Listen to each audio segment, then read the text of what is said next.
Hello and welcome to the MB Om podcast, where you will learn to master the business of yoga with guests from around the world who have experienced becoming successful yoga teachers, studio owners, and much more. Now, here's your host, Amanda Kingsmith. Hey everyone, and welcome to another episode of the MB Om podcast. Today is the season 2 finale, so there isn't any new content today. But I wanted to, kind of look back over the last season of MB Om and just talk a little bit about what we've all learned this season and just kind of reflect on it and then give you a bit of a heads up as to what to expect for the coming weeks and what to expect in the future for MB Om.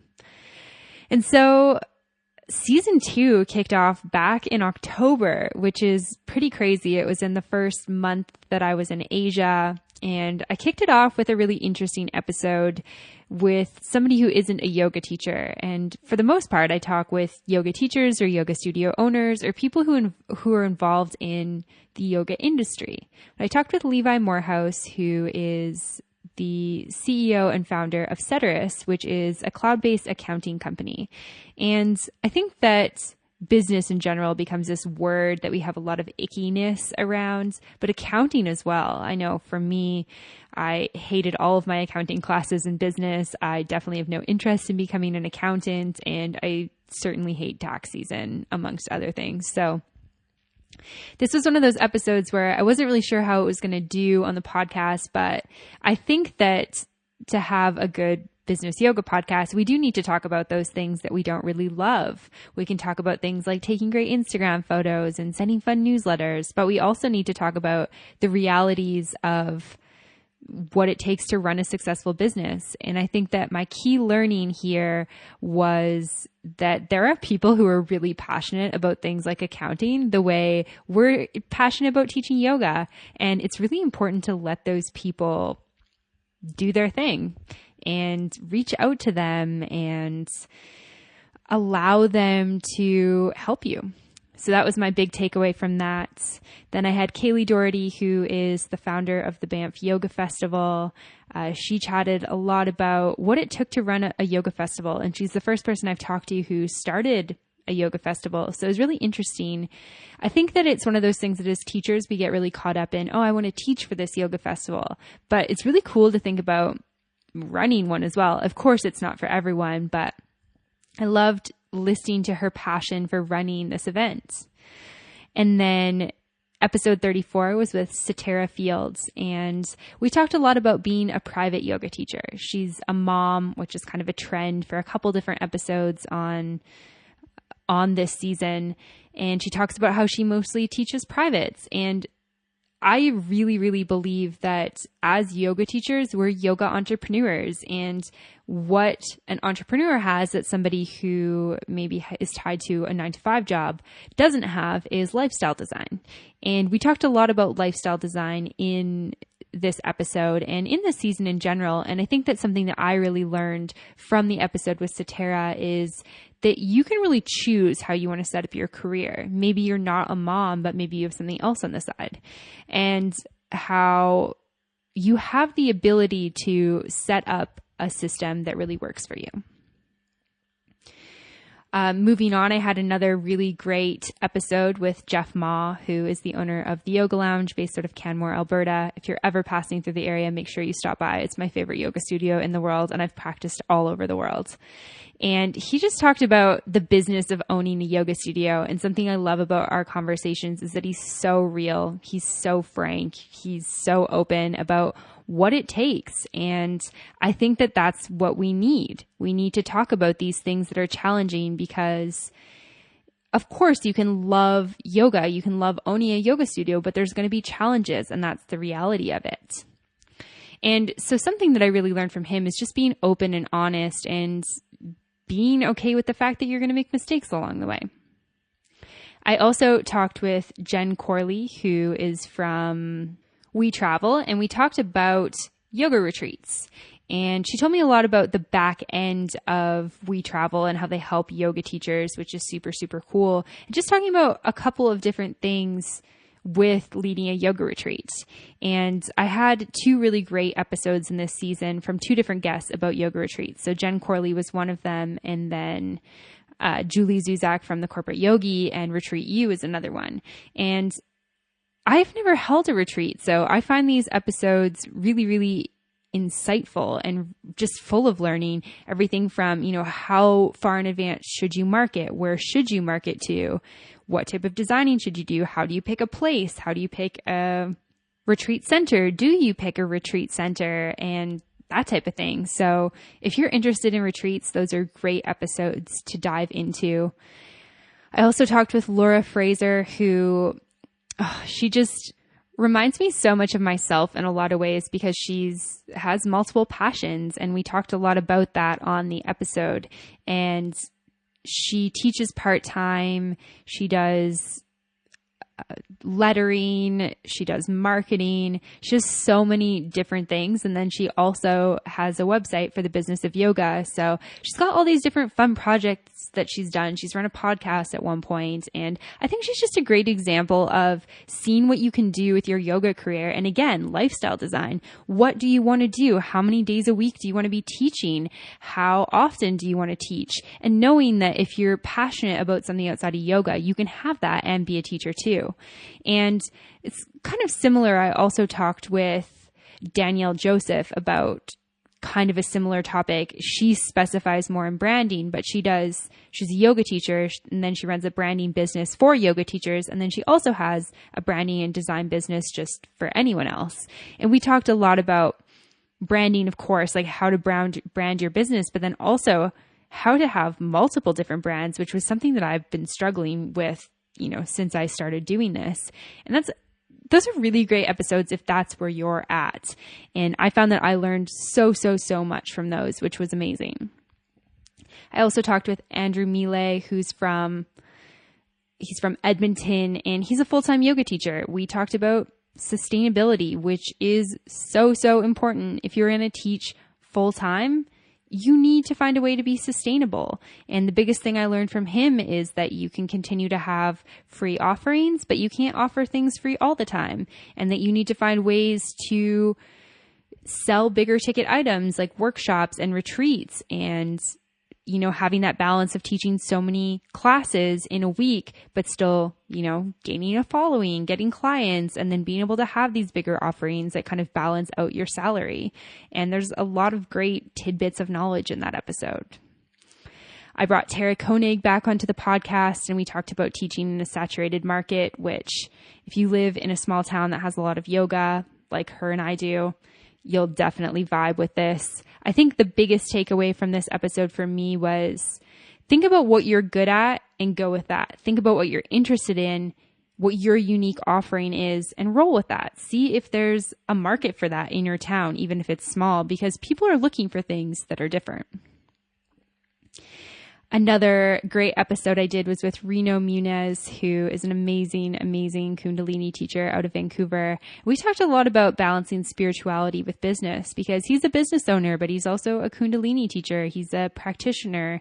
He's somebody who has a spiritual life, who lives a spiritual life, who has yoga in his everyday life, yet sustains off of it. He has a business that's been successful. And I think that one of the things as yoga teachers that's so uncomfortable is this idea of asking people for money for what we do, or trying to get rich off of it. And I'm not insinuating that Reno has like the golden ticket to getting rich as a yoga teacher, because I'm not sure that exists, but he has done a really good job at setting up his business, yet not compromising his spirituality.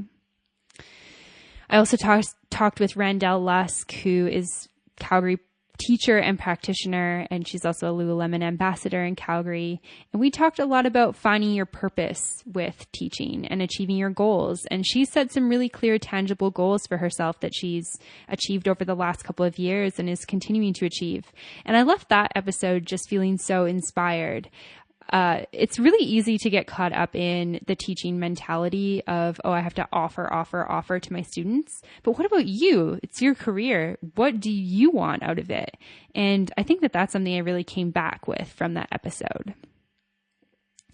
I also chatted with my partner in crime, Ryan Ferguson, who chatted with me a little bit about the yoga sales funnel and how to apply it. And he's not a yoga teacher, or he's not really even in the yoga industry, but he is an entrepreneur. He works for himself, and he has a pretty good grasp on the idea of the sales funnel. And so we applied that to yoga and just talked about, if you actually picture a funnel, how you filter the people who come to your classes down through it, and how you can do it in a way that's not like icky, dirty sales car person, and how selling what you're offering can actually really be a beautiful thing. I chatted with David Moreno about running international travel and yoga trips. I think that travel and yoga is something that comes up in my life consistently, probably because those are my two biggest passions. And there's constantly this question of, how do I mix these together? How do I blend them? And David's a great example of somebody who's based out of the US, yet he travels and trips multiple times every single year. And he does yoga retreats, but he doesn't really brand them as yoga retreats. He likes the travel and the adventure, and yoga is just a way to get people to do that with him. And I think that that's really cool. So if you're thinking about a retreat and, going to Costa Rica and being in a retreat center and, eating vegetarian food 3 times a day and sitting on the beach doesn't really sound like something that serves you for your offering, definitely consider something like David's doing. He takes groups to Petra and Jordan. He's gone to places like Bali. He's gone all over the world. So super, super cool. And then I chatted with Jocelyn Boyce, who is a great friend of mine and who is somebody I've known for a number of years. And our lives have just headed in the same direction, which is really neat to see. And we talked about how to make money without burning out. And so Jocelyn isn't a yoga teacher, but she is a personal trainer. She's a contractor, freelancer, whatever you want to call it. And we talked about how to find that area in your life where you're making enough money doing what you want to do without burning yourself out. And she speaks very personally to how she's kind of found this balance, how she's still figuring it out, and how she figured out what her burnout point was, which was something I talked about on my Q&A episode. People ask all the time, how do I know when I'm going to burn out? How do I know when I'm going to burn out? Well, you're not really going to know beforehand. Most likely it's probably just going to smack you in the face. And then you're going to be like, crap, I'm burnt out now. So after that, I'm not going through the, solo episodes that I did. Of course, I think there's value from those as well, but I really want to reflect on what I learned from the episodes. And I obviously don't learn as much when I'm sharing my own knowledge. So I did a 3-part marketing series, which I was really nervous to put out there, but I think has a lot of value. Before moving into a really fun episode with Brittany Hiller, and she is a laughing yoga teacher based out of the southern US. And I had the chance to meet her while at a yoga festival. And I just happened to sign up to a laughing yoga class because I'd never taken it before. And I was like, I do flow all the time. Maybe I should try something different. And it was really cool. I love her business model. She just announced that she's also opening a yoga studio. So I'm super excited for her with that. And she just has a really great outlook on teaching. She has just looked at, how can I be different in the market? What can I offer that's unique?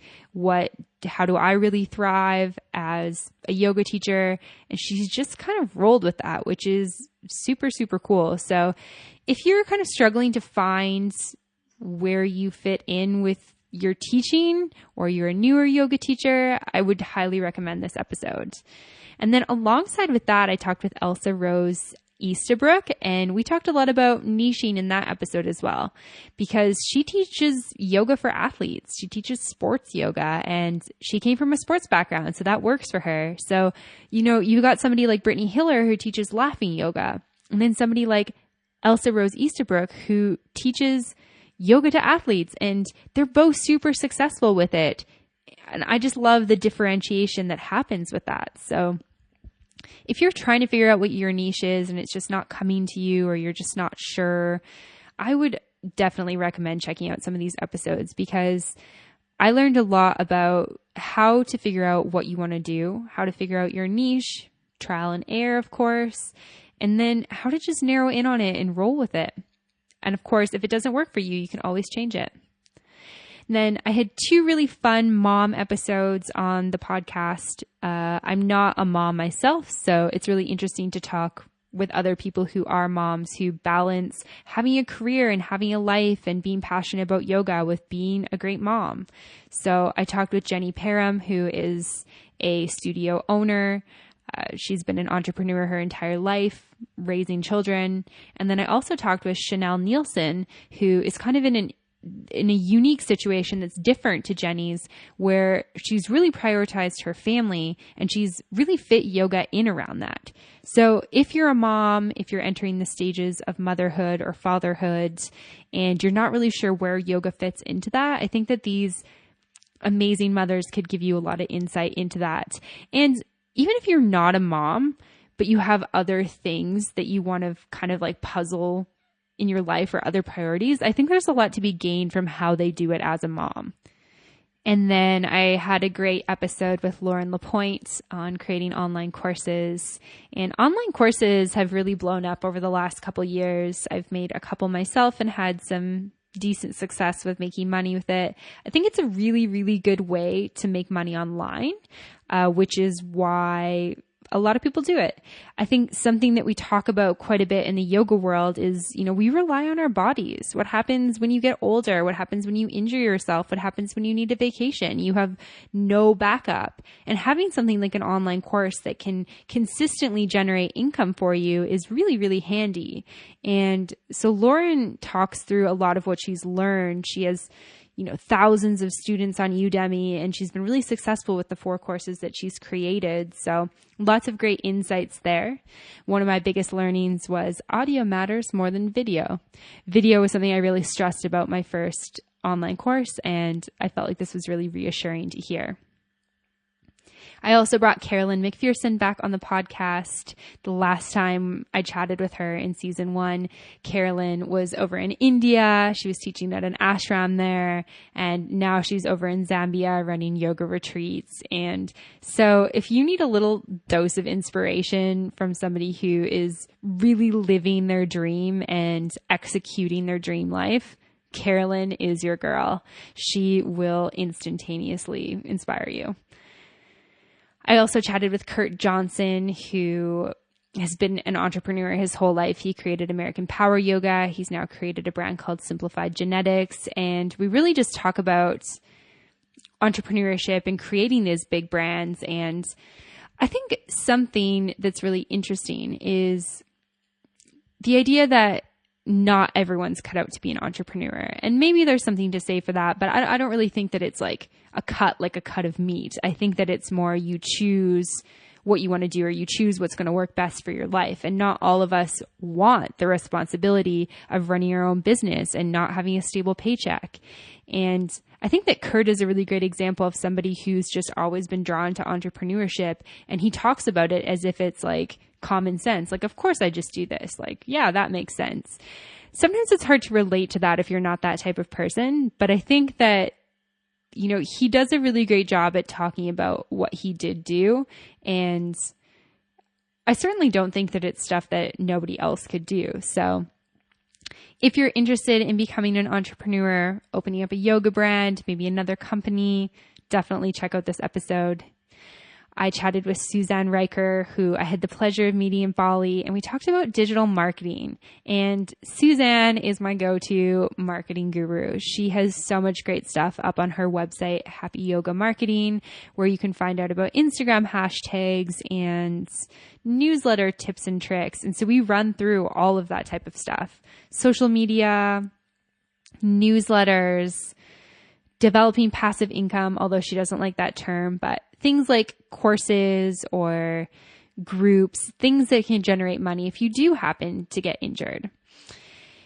And this is one of my favorite episodes that I've done because I learned so much from her. I learned so much from her when I was with her in person, and so much from her in this episode because she talks about things from a really real perspective. Like, yes, you should be doing Facebook Live. Do I do it? Not quite yet. I'm a little bit scared of it. And it's nice to know that somebody who has this background in digital marketing can also empathize with the idea that it's kind of scary to put yourself out there sometimes. And that's one of the things that I really love about that episode. last but certainly not least, I had my first Australian guest on the podcast, Jess Don't, and we talked about managing and owning a yoga studio. And this is a topic that I don't think is going to get old with MBOM. I think it's often one of the most common paths that are taken by career yoga teachers is opening a studio. And I think that there's so much to learn from the different ways that people do that.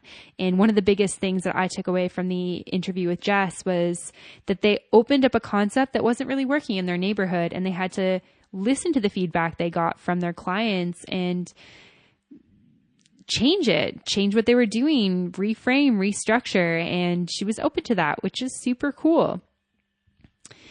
And so that concludes that season. We're at 63 episodes right now. We ended last season at episode 30. So lots of great stuff. If you haven't listened to all the episodes, go back, listen. We're going to be on break for a couple of weeks now. And basically what you can expect in the coming weeks is that you'll continue to get newsletters if you are on the newsletter. I send out newsletters about once a month unless there's something super exciting to announce, which there may or may not be.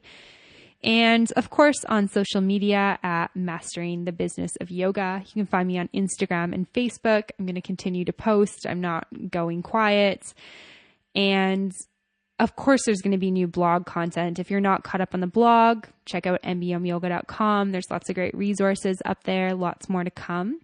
And certainly social media or the newsletter is the best way to find out all that's new and what's happening. And I hope that you enjoyed this season. Like I said in the last episode and my last email, I'm always open for feedback. I'm always open for suggestions. A number of the guests that I had on this season were actually recommended from listeners. So if you like what you're hearing, send me more suggestions. If you'd like to hear something different, send me those suggestions. I'm totally open to what you guys want to hear. And yeah, if there's any topics you want me to cover, send me an email, info@mbomyoga.com. As always, thank you so much for listening. Thank you for all the support this season, and I can't wait for season 3. And we'll be back in a couple of weeks. Okay, bye.